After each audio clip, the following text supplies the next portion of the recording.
Hi, how are you? My name is Houston and welcome back to another video. As we near the end of 2024, I, like many of you probably are, am reflecting on things that I've learned this year and the things that I want to do next year, or the person that I want to be next year. 2024 for me specifically was pretty monumental. On the 30th of December, 2023, I decided that I would stop drinking. I think that if you would have asked me that day why I stopped, I would probably deny the fact that I had a problem or that there was some deeper meaning to this. I probably would have given a surface level answer, something like, oh, well, I just think it would be fun. I could just practice discipline. And while that is true, and it is a fantastic lesson on temperance, as I reflect more over the past year, I find that I did have a problem. While at some point it is tough to admit that, I think that looking back, it's a lot easier to build a story around my relationship with alcohol and my relationship with sobriety.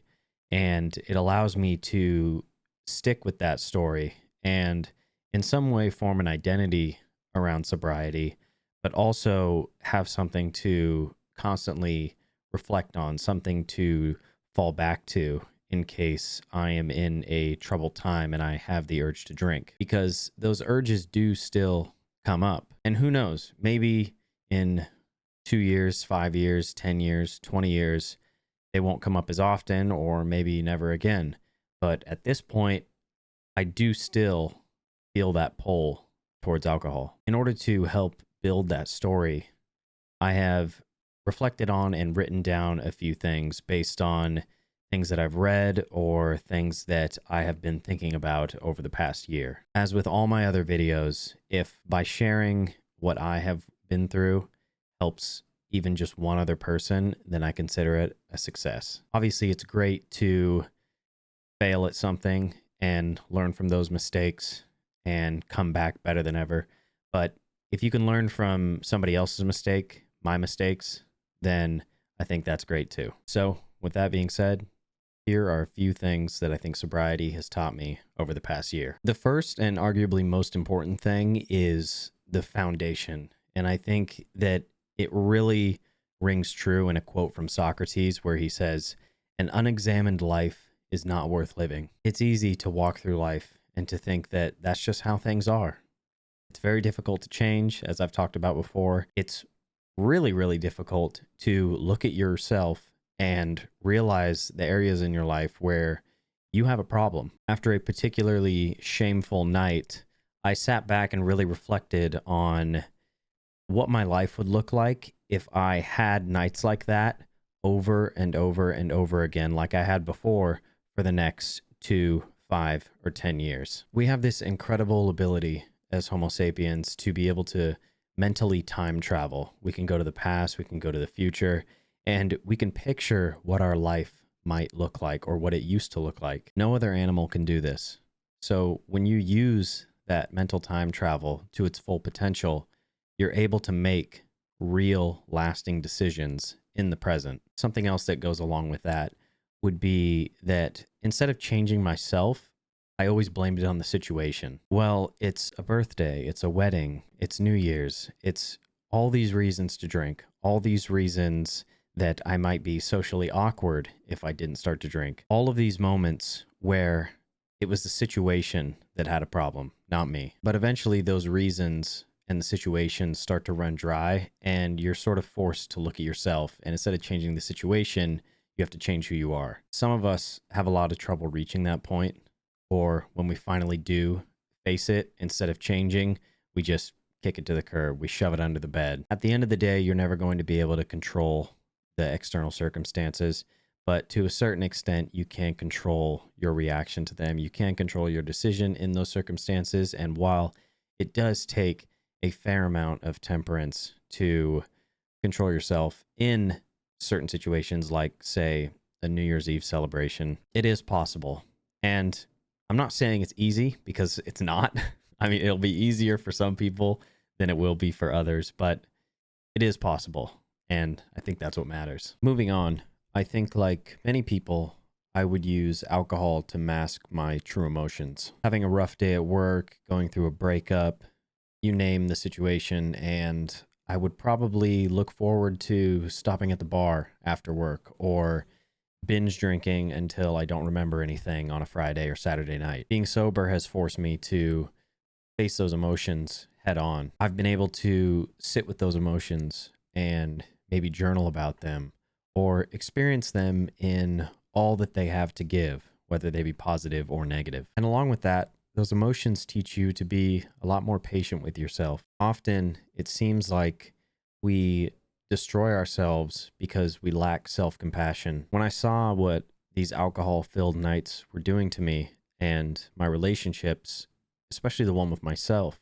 I saw one that was fundamentally disconnected. And that main thread that seemed to be non-existent was one of kindness. While I was thinking about this before sobriety, I think that this past year has reinforced the idea within me that most of us, maybe even all of us, have this kindness that is waiting to shine from within us. But before that kindness can illuminate other people, it has to shine from within us. So much of this seems to go back to self-compassion, and then in turn, how that allows us to treat those around us. I talk a lot about who we could be, or really who we should be, laying the groundwork and approaching life with a correct frame, with a student-oriented mindset, is something that allows us to drop our guard and learn in a way where we never thought possible. For a lot of my life, I thought I had it all figured out, but it seems like sobriety has brought me this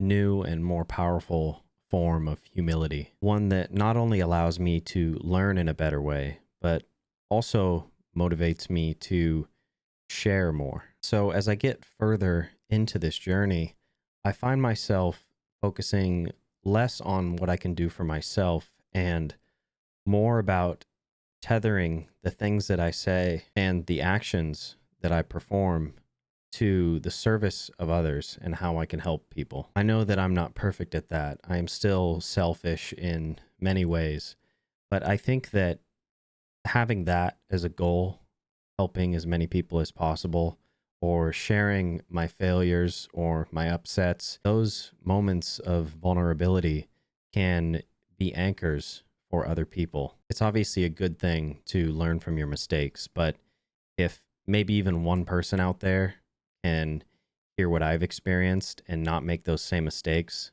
I see it as a success. While all these previous reasons are incredibly important, there are obviously personal benefits to sobriety as well. One is just my overall health. If you know me, you know I love to exercise. Sometimes it feels like a full-time job. So if it was, and I had to work on a Saturday, would I go out and get wasted on a Friday?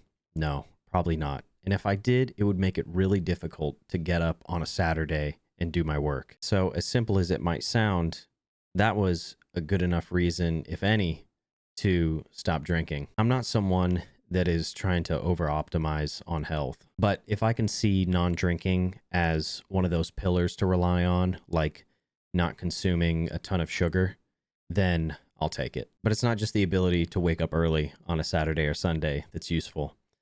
There's an immense amount of mental clarity that comes from being sober. And I think that most people can probably experience this if they don't drink for, 2 weeks, 3 weeks, maybe even a month. That mental clarity, that increased sense of focus is better than any nootropic, any sort of supplement that you could ever take. And that mental clarity will allow you to engage with life in a more meaningful manner. So it all sort of comes full circle here. Initially, you can get these benefits and they seem very self-absorbed. But as you get further into it, you realize that when you are in a better state yourself, you can treat those around you better as well. As with anything, nothing good is ever going to come easy. There will always be challenges. There will always be moments where you think to yourself, is this really worth it? I never went to AA, but I have pulled a few things from 12-step or people that talk about 12-step that have helped me a lot. And one that I think has been the most important for me that not only applies to sobriety, but really everything. Good habits, bad habits, any sort of thing that is related to behavior change. It's that I just have to be sober for today. We can use that mental time travel to see how hard it's going to be for us to be sober for the next 20, 30, 40 years. But the only way you make it decades into this, or even a week into it, is just by taking it one day at a time. So in the same way that you can build a great habit by learning a language one day at a time, you can also break a bad habit by taking it one day at a time. We underestimate ourselves a lot. And if anyone is a champion at that, I think that I might be up there on that podium. We are capable of so much more than we believe, so much more than we limit ourselves to. Whether you're trying to start a good habit or break a bad habit, going into 2025, make small changes. It might seem like what you're trying to do, how you're trying to change your life, is incredibly complex. But all things that are complex are just a bunch of simple things mashed together. It's very much possible for you to change your behavior, and with that, become a very different person. I hope that whether you believe you need to or not, you set some time aside to think about who you are and who you're becoming. With all that being said, I appreciate you. Thank you for watching, especially over the past year. It's been a wild ride. With 2025 on the horizon, I'll see you on the next one.